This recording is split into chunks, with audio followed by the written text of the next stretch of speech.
اس کی تڑپ ہو، اس کی چاہت ہو، گویا دوسرے لفظوں میں تقویٰ ہو۔ ایک اور جگہ پر فرمایا کہ ان اللہ مع الذین اتقوا، یقیناً اللہ ان لوگوں کے ساتھ ہے جو تقوی اختیار کرتے ہیں۔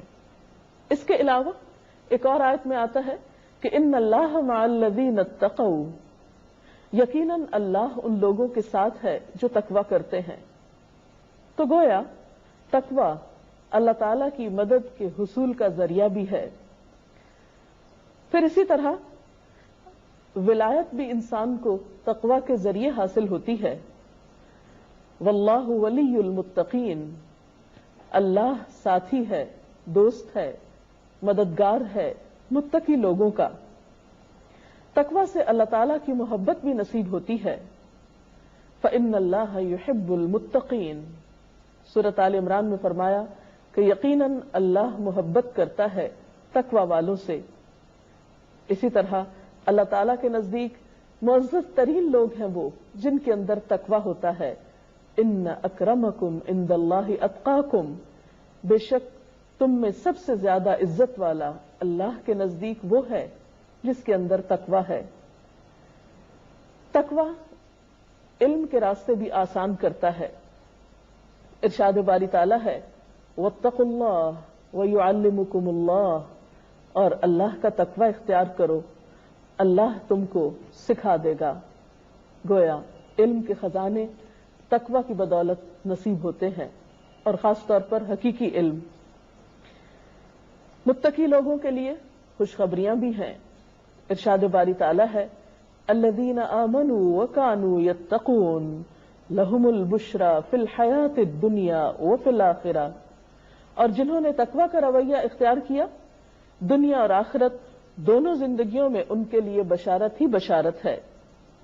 پھر اسی طرح تقوی انسان کو برائیوں سے بچنے کی قوت بھی عطا کرتا ہے۔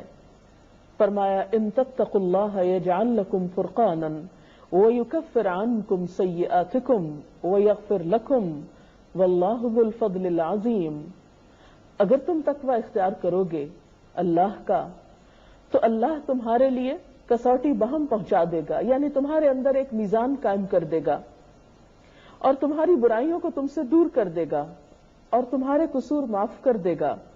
اللہ بڑا فضل فرمانے والا ہے۔ گویا تقوی کے نتیجے میں فرقان بھی نصیب ہوگا، برائیوں سے دوری بھی، اور بخشش کا وعدہ بھی۔ پھر اسی طرح متقی لوگوں کے لیے اللہ تعالیٰ کی حفاظت کا وعدہ بھی ہے۔ ارشاد باری تعالیٰ ہے وَإِن تَصْبِرُوا وَتَتَّقُوا لَا يَضُرُّكُمْ كَيْدُهُمْ شَيْئًا، اگر تم صبر کرو گے اور تم تقوی اختیار کرو گے تو دشمن کی چالیں تمہارا کچھ نہ بگاڑ سکیں گی۔ تقوی تنگی سے نجات کا ذریعہ بھی ہے، رزق کی فراہمی کا ذریعہ بھی ہے۔ ارشاد باری تعالیٰ ہے وَمَن يَتَّقِ اللَّهَ يَجْعَل لَّهُ مَخْرَجًا وَيَرْزُقْهُ مِنْ حَيْثُ لَا يَحْتَسِبُ، اور جو کوئی اللہ کا تقوی اختیار کرے گا اللہ تعالیٰ اس کے لیے مشکلات سے نکلنے کا راستہ پیدا کر دے گا، اور اس کو وہاں سے رزق دے گا جہاں سے وہ سوچ بھی نہ سکتا ہوگا، جدھر کا اس کو خیال بھی نہ ہوگا۔ گویا رزق کی فراہمی کا وعدہ بھی تقوی کے ساتھ ہے۔ اسی طرح زندگی کی تاریکیوں میں اجالا بھی تقوی سے۔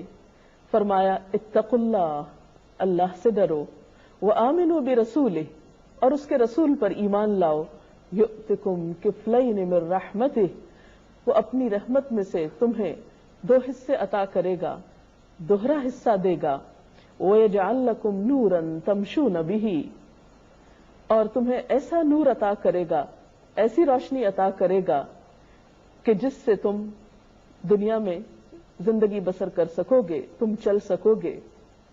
پھر کاموں میں آسانی کا وعدہ بھی تقوی کے ذریعے۔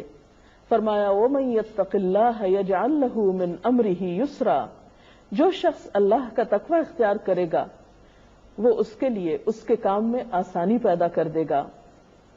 پھر اسی طرح گناہوں سے چھٹکارے اور اجر میں اضافے کا ذریعہ بھی تقوی ہی ہے۔